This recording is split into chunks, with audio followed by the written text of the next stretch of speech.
Hey team, welcome to the latest episode of Accidental Business Owners. The premise of the show is that last year, Seamus and I became full-time business owners. We left our 9-to-5s to go all in on the podcast and the other businesses we built off the back of it, and thought it would be interesting to document our journey. Last year, we also started working with a business and mindset coach, Di Foster, who you might remember as a B2B guest, and we quickly realised she was the perfect foil to help us work through all the highs and lows of running a business. This episode is a real live coaching session. We both took so much from this ep, and the lessons in this one have made a fundamental shift to how we're looking at our business. We hope you get as much from it as we did. And during the episode, we'll also answer a listener question brought to you by our friends at Xero. Accidental Business Owners is sponsored by Icehouse. Icehouse is a community for Kiwis wanting to take their business to the next level. Their practical programs, one-on-one business coaching and short workshops are designed specifically for people who own and manage their businesses and the leaders they back to get things done. To learn more, visit theicehouse.co.nz. Hello, boys. We're still in Christchurch. Hey, Di. Round 2. No crying this time, Steve. No. Oh, don't take it off the table. That's where the social media gold is. We all know that. Did you see my eyes welled up? Oh, yeah, of Steve course. wasn't looking at me. He was like, oh. Anyway, here we go. Round 2 for today. As we said, in Otatahi, Christchurch. Welcome to my beautiful city. I bloody love this city. You guys have been here since last night. It's only been dark. I cannot wait for us to finish, and then I'm going to take you on a week tour, and I've done a fantastic breakfast place this morning. I thought we were all just going to our rooms after this to Cry. No, I've got lunch organised. Oh, brilliant. Yet another meal that you won't have with us. The differences of people. Shay and I eat from morning till night. Yeah, it's good. Steve's a eat on faster. occasion. Yeah. We're going to Tom's? Yes, that's where we're going for lunch. We went to Murray for breakfast. We're going to Tom's for lunch, and I've got about 3 or 4 options for dinner that I'm just going to suss out what we think. Anyway, love you being in my city. It's good being here. Okay, so we've just had a bit of a conversation around the back of the advisory meeting. We were all so proud of ourselves because we've got this very clear list of 100 days, and other things sneak in. So there's a couple of big things that are going to happen in the next 100 days that I think it's worth just, giving a nod to. So first off the rank is the studio.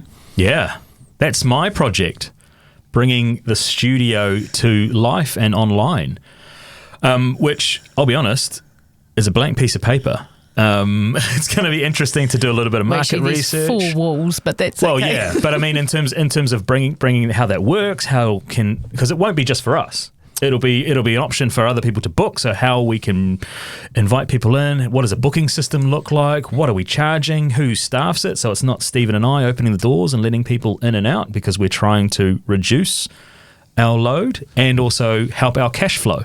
So it's going to be an interesting project to bring to life. And just sort of zooming out on that a little bit, like in terms of the podcast market and industry in New Zealand, I still think it's very early and it's very young. Everyone now is starting a podcast. Not all of them will survive, some will, but I still think, we follow the trends of America and the UK and Australia, and we're always about 2 or 3 years behind, and they are just getting stronger and stronger, digital audio and podcasting.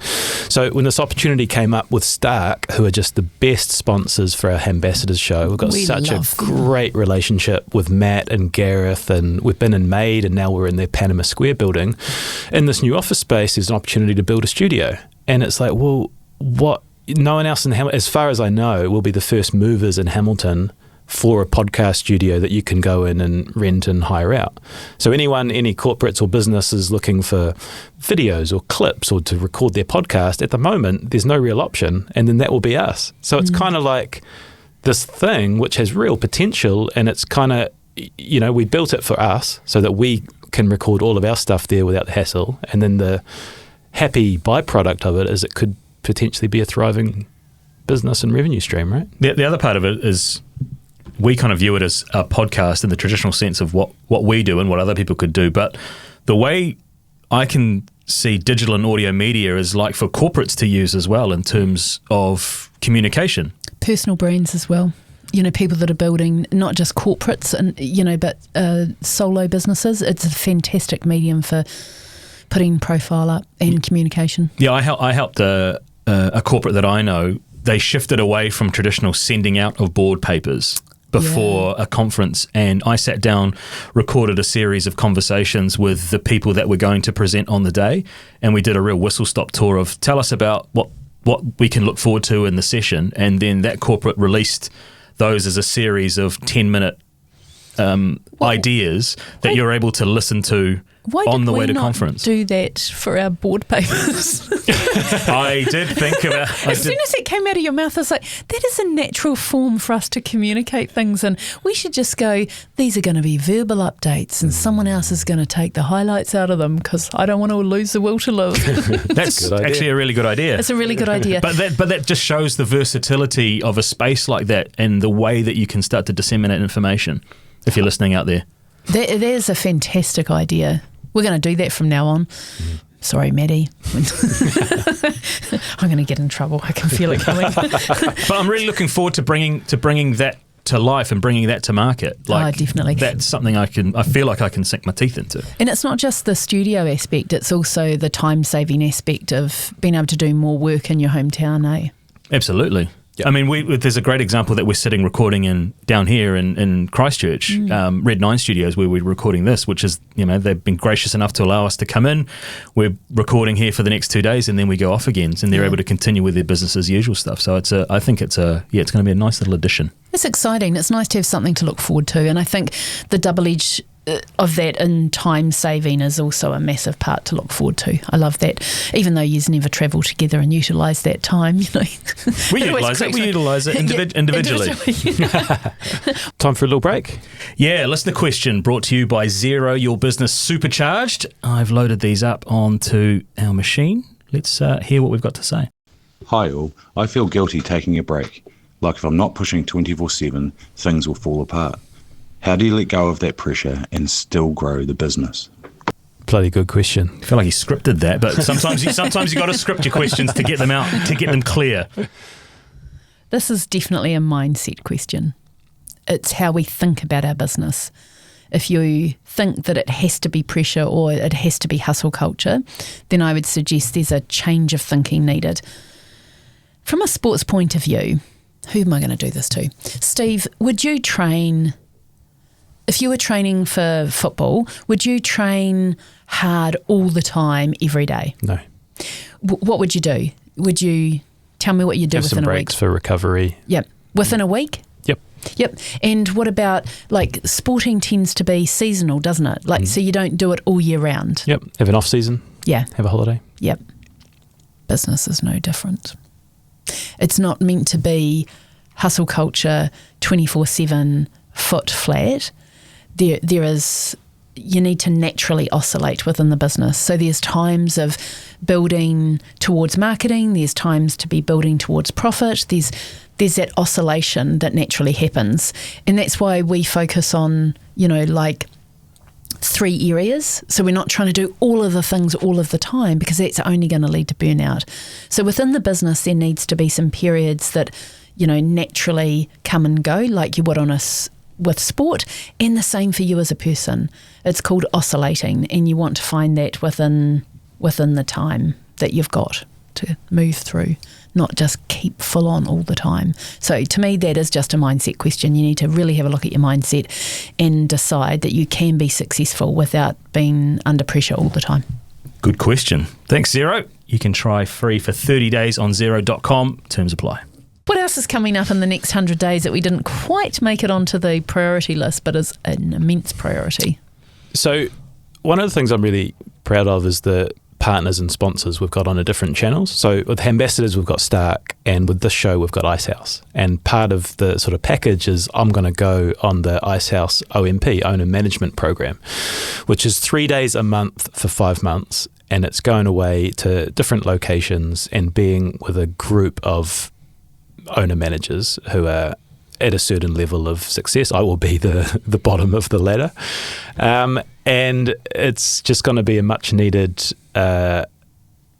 crash course, I guess, on leadership and growth and management and how to actually figure all this shit out. So I think we sort of hinted at it in the last episode that making that time in my calendar and schedule is something that I've been struggling with. And now I'm going to make 3 days a month for 5 months.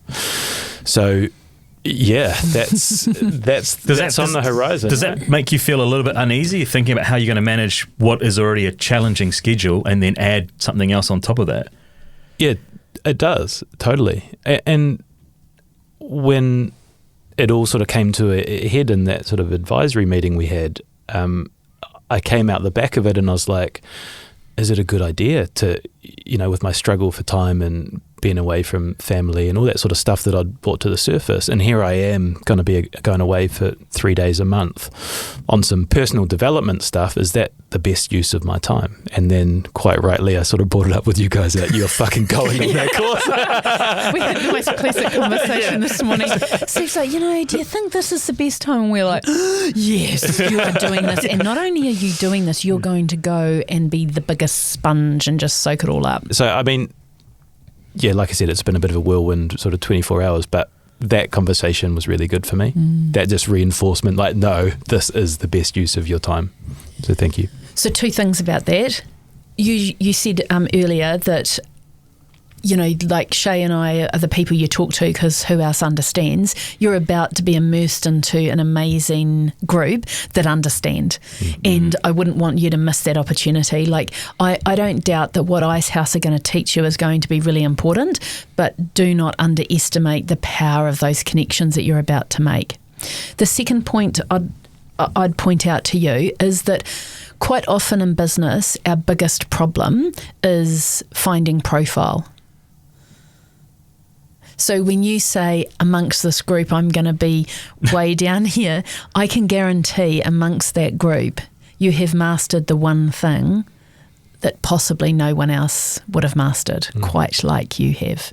So just you might want to remember that. So just tuck that wee feather in your hat, because while other people might have, high turnover businesses and things like that, don't underestimate one of the key things that you've been very successful at. It's good insight. You're welcome. And before we leave, I'm also, from courtesy of the Icehouse, I'm doing a 2-day crash course in financial skills, and then later on a 2-day sales skills course as well. So we're able to kind of upskill ourselves with that support, which is excellent. But also, Di, don't forget the accountability piece that we pushed on him as well, that he has to come back and report after each of those 5 3-day jaunts on what he's learnt and how that applies to our podcast. Can you schedule that into our diaries, that we have a meeting 5 days? Every time he goes, 5 days later, we're going to have a 15-minute stand-up. What did you learn? Well, we'll record it, won't we? With that new... Imagine if we had a plan. with that new idea that we've got, he's just going to record a verbal update on everything that he earned, and then you and I can listen to it in our own free time.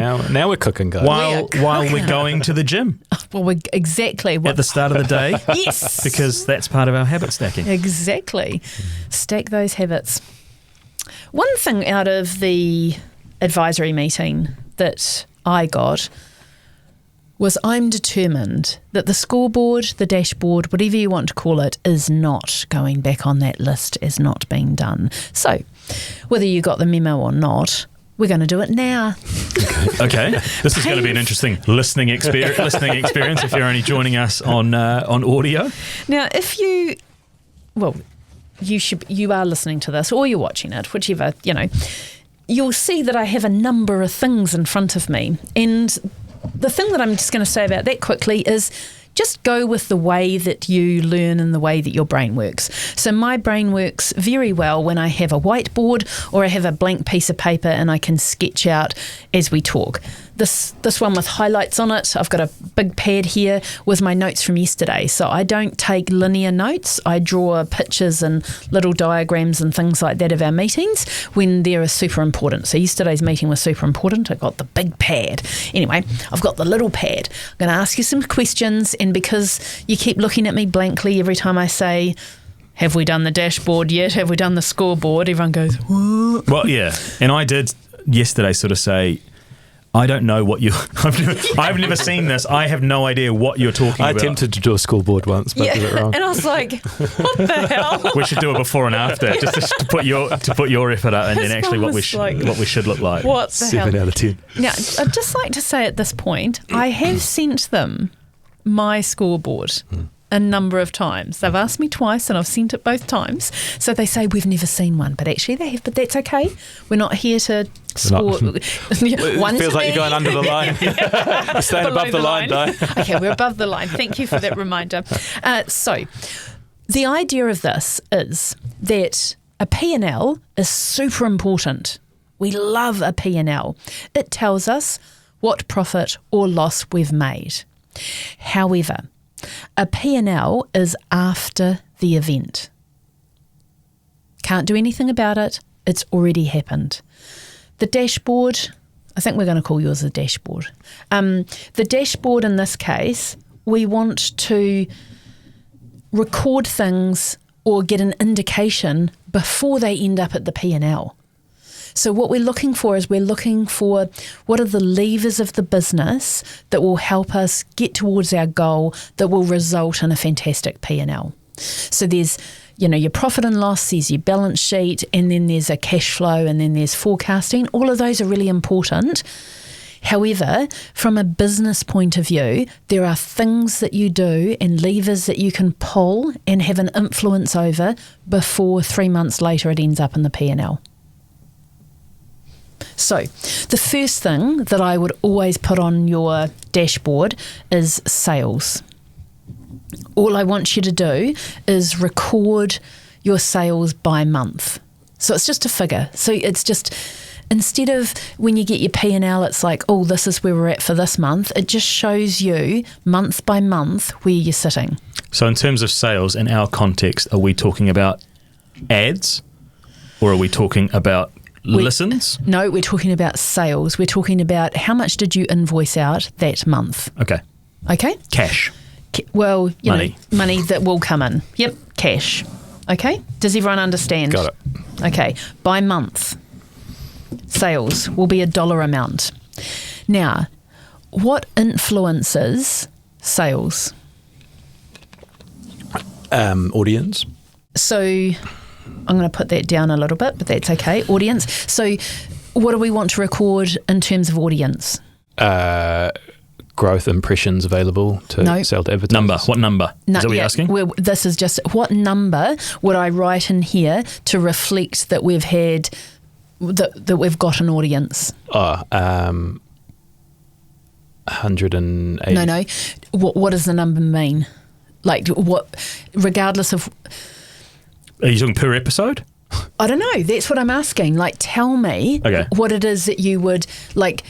This is going to be by month, right? So do we record the number of downloads that we've had that month? Yes, downloads. Perfect. Yeah. Do we do it by Apple, Spotify and YouTube? So podcast mediums will be one metric and YouTube will be another. Perfect.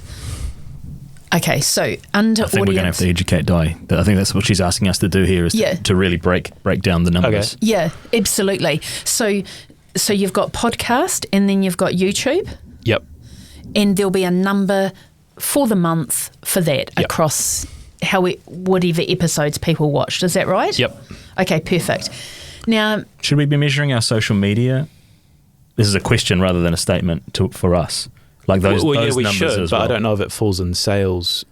The sales is this just for sales? no, this is keep going. This is just whatever we think is important that's going to affect. Okay. So sales is just one. So these are not connected to sales. Gotcha. Well, they are connected to sales because these are things we're going to measure. These are things we're going to measure because eventually they will have an impact on sales. Gotcha. Yeah. Okay. So the reason we want to record audience is that the larger our audience, the more we can demand, for want of a better word, from our sponsors. Partners. Yep. MC keynote. Do we want to just put that as one, MC/keynote? Live speaking. Yeah. Or live. So that's how many you do. Do you want to break that down into each of you? I think. Or between the two of you? Together and then individually. So 3 lines. Between 2 beers, Stephen Holloway and Seamus. This is good because I can understand how this works. Yeah. So why is it important to write down the keynote and the MC? Why is that important? Personal brand. Well, because it's going to lead to money. That's... invoicing. Yeah, well, jeez. I told you this would be an interesting listen. When you do speaking, you get more exposure. And money. More people know about you. Well, you do get money, but that's right. There is a direct impact on what you invoice out that month. So if we come back to sales, do we want to know how much we get just from the podcast and then other things? Yes, because that's in our P&L. Perfect. Well, you don't have to, but it's like, I'll just put other there. And this doesn't need to be bigger than Texas. It's just to try and look at the levers that change the things that end up bringing you in money. Social media, cumulative. Yeah, perfect. Definitely needs to be in there. Now, when you say social media, what do you want to measure? Instagram, TikTok, Facebook. What? Followers. Okay. Now, what will change the number of followers that you have? The content that we put on those channels. And the number of times that you post? Yes. Okay. So Right. we can track followers, but actually, what's the volume that we spat out? Yeah. So what I'm trying to get to is, what is the thing that you did That changed. that changes the metrics? Yep. Yeah, so a number of pieces of content. Yep. And personal too, with personal branding, LinkedIn. That could be it. Let's not mention that. We don't need that. I don't think that. The only thing we're going to talk about is personal brand. Does that include if you get tagged in on somebody else's? I think otherwise it'll just be me represented how many times I tag you in. Yeah. Okay, posts. And that's all of the things like TikTok and a linky dinky. I don't think we and Instagram and Facebook. So we want followers and we want posts. Yep. Studio bookings.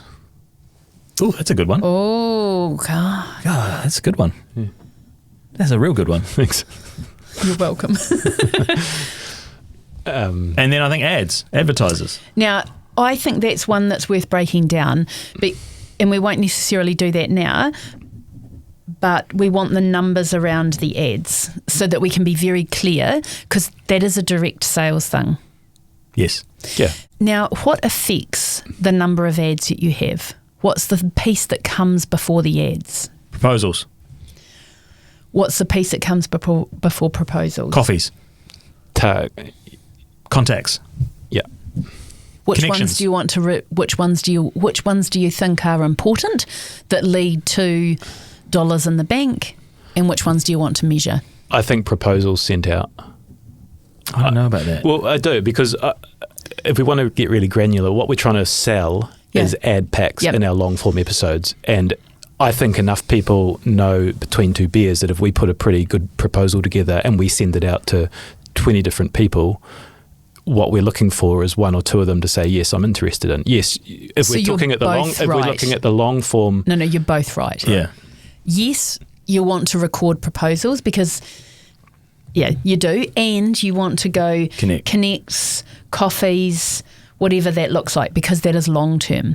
Yeah. So here's what I would want, why we want to start doing this now. If we have a long term vision of where you want to go, some of these things are going to take 12 months to come off. Yeah. So your coffee and connects, we need to discuss what our target is. Or at the moment, don't even worry about that, just record it. Because in recording it, it's like if you want to reduce 10% of what you eat, just write down everything you eat in a day, and then you naturally reduce 10%. If you want to increase what you do, the activity you do, then just start recording it. Because as long as you've got the right focal points. So this seems like quite a big list, but there's just bits at each stage that are important. And it also starts to identify what the ecosystem is that you're trying to build. So we record those numbers each month. Yep. And compare. And you just record them. Just record them. And that's a score. That's easy. And compare. Well, when we've got more months. Well, yeah, you naturally just compare because you write them down and then you'll look back. So what we want, when I talk about the levers of the business, what we're going to want to start to really understand is when we do 10 coffees a month between us, we notice that our sales 6 months later were much consistently better than when we didn't do that. When we did consistent posting, we noticed that we got jumps in followers, or we might have a wee thing down there around like views on the number of the reels and things like that, because that represents how good the reel was, how many views it got. So you can see then that, hey, look, when we have a really good reel, look at the jump in followers that we get. And if we're not seeing that, then we're not doing something quite right. It's the same with guests, right? Yes. Like, we could categorize guests into kind of broad categories of, like, when we have a sports guest, our audience looks like this. When we have a low-key legend, it looks like this, and that can help help us map out what an ideal month looks like in terms of our content schedule. Also in here, I would probably, for the month, just make a list of the guests that you had and what their 7-day number was. You know what I mean, don't you? Yep. Because that is such a big lever. That is such a big lever of your business. The most important, I'd say, right? Like understanding the audience and like audience what. I mean, that's our thing. Right? Yeah, because it's we them need telling to measure, you. what the audience is telling us based on the episodes and headlines and guests and comments. Now, they never read the comments. Never read the comments. No, just quantify them. Don't read them. Quantify them. The one other additional piece to the dashboard that I would do, there's two pieces actually. One is I would have a spreadsheet, for want of a better word, and I would have a list of the guests that I had, and I would track their 7-day total, their whatever. What's important then? Is it 14? Is it a month? Is it 2 months? Is it 3 months? Does any of that matter? 3 months, I think. Okay. Yeah, it gets pretty static after 3. Do you see what I'm saying? Mm-hmm. I would do that because, again, it's just giving you more information. That probably feeds the re-release schedule a little bit as well. Yeah, 100%. It's quite good when you think about your product. So that would be your guests. Then the other list that I would run is my ideal partners. And I would keep a cumulative list of, like what date did I reach out to them? Another connection.